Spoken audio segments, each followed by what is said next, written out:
A new book, Getting Naked, 5 Steps to Finding the Love of Your Life While Fully Clothed and Totally Sober, explores the landmines people face when they are dating, the excuses, the risks, and accepting the fact that not everyone is interested.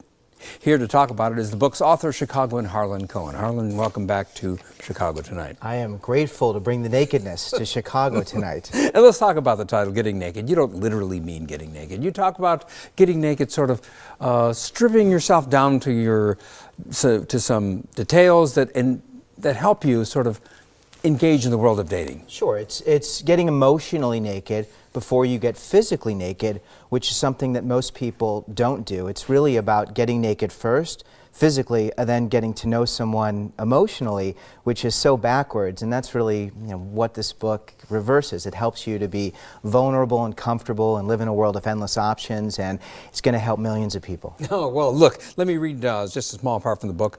And you write, after years of in-depth research, thousands of letters answered, because you have an advice column, and personal dating experiment during which I put into practice what I'd observed, I found the love of my life and the answer to the questions everyone has been asking me for the past 20 years. This book is the answer. And you said, well, chatting with one of our producers earlier today, that he's just not that into you in the book and the movie. That prepares people for rejection because there's one essential lesson, and one of the first lessons you talk about. Yeah. What is that lesson? Well, that book, He's Just Not That Into You, it gives mostly women permission to have someone not want them. It's rejection. I give you permission to not want me. But what it didn't do is give women and men the tools and the emotional stamina so that we can take the risks needed to find all the people who are just that into us. And we live in a world of really, endless options. There's a truth that's the greatest obstacle. It's called the universal rejection truth of dating and relationships. And give that truth, because it strikes me as kind of the linchpin of your message. It is. It's this idea that as attractive as you are, and I am, there are going to be thousands of women and men who want us. This is fantastic. But there are going to be millions who look at you and go, ugh. And there are going to be millions who look at me and go, ugh, ugh. That's the reality. Thousands will want us, but millions will not. But the way we learn how to date is that if one person doesn't like us, I am going to hate that person. I'm going to hide from that person. In fact, I'm going to draw a hate circle around them and their friends and everybody they're associated with, because I don't give you permission to think anything other than what I want you to think. And you say that's a huge mistake. Well, let's go to some of the other 5 steps that you outline in your book. The first one was embracing the secret truth that thousands of people will really be attracted to you, but millions will not. Secondly, train in your thongs. Stop making excuses. Take the risk. Celebrate, reflect, and repeat. Now, I know you know that I was going to ask this, but what do you mean by, explain what you mean by train in a thong. Yeah, this is thong underwear. I didn't bring any because it's Chicago tonight and I'm not wearing it, which is too much information. But thong underwear, I could say get comfortable in your skin, but that's really boring. It's this idea that when we're taking risks and we're putting ourselves out there, it's like standing there in a thong underwear.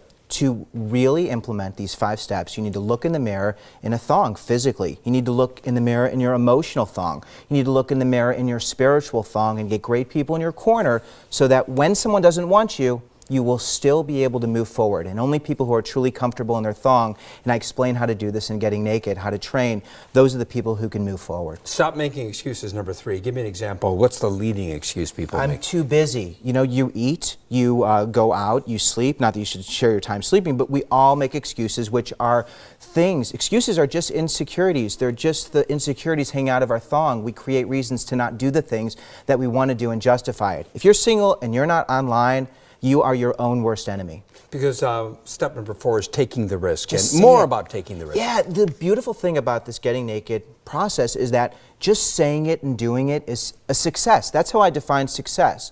Because we're so risk averse, we're so afraid of actually saying and doing. And I've been to 400 campuses. I ask all the people to stand. I've walked through the streets of Chicago. We can order coffee, but we can't talk to the people drinking the coffee in the coffee shop. There is an epidemic. Take the risk. Well, I don't mean to be skeptical, but why should people pay attention to what you say? I thank you for asking that, because if I was listening, I'd say, who is this guy? I have the world's greatest secret because I've been researching this as a syndicated advice columnist for over 17 years, talked to thousands of people. I've actually used this. This is how I found the love of my life. So many other people have used this, and I'm just grateful that the secret's out so people can read it. Be skeptical, but be a positive skeptic, and your life will change. And real quickly, the story of how you met your wife and how you were applying this principle in meeting her. Yeah, I was in my late 20s. I was at Mailboxes, etc. on Clark Street, and I saw this beautiful woman. She was sending a fax. I was making copies. Would have never had the courage to talk to her. I approached her, pretended I knew her. She could have thought that was creepy, but didn't think it was too creepy to keep talking to me. And I actually got her phone number. We went to Kingston Mines for our first date, and you know, that's where it all started. And it's all about taking the risk. Oh, and she rejected me on an online dating service a couple months before. I only discovered this after I saw her picture. I read that.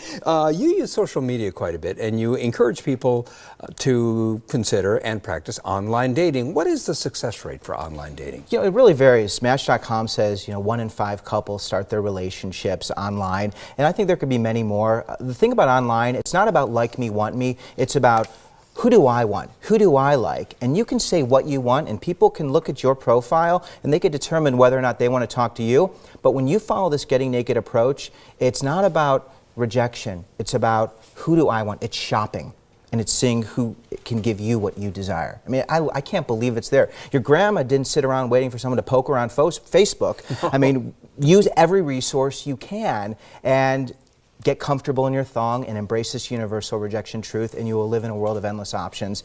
The GettingNakedExperiment.com is the place for people to put these 5 steps into action, and I invite them to come on board, and I'll share videos and talk, and be a skeptic and let me know so we can talk about this, because I love it. Harlan Cohen, thank you so much. It's clear you love it. Oh, I love this thing.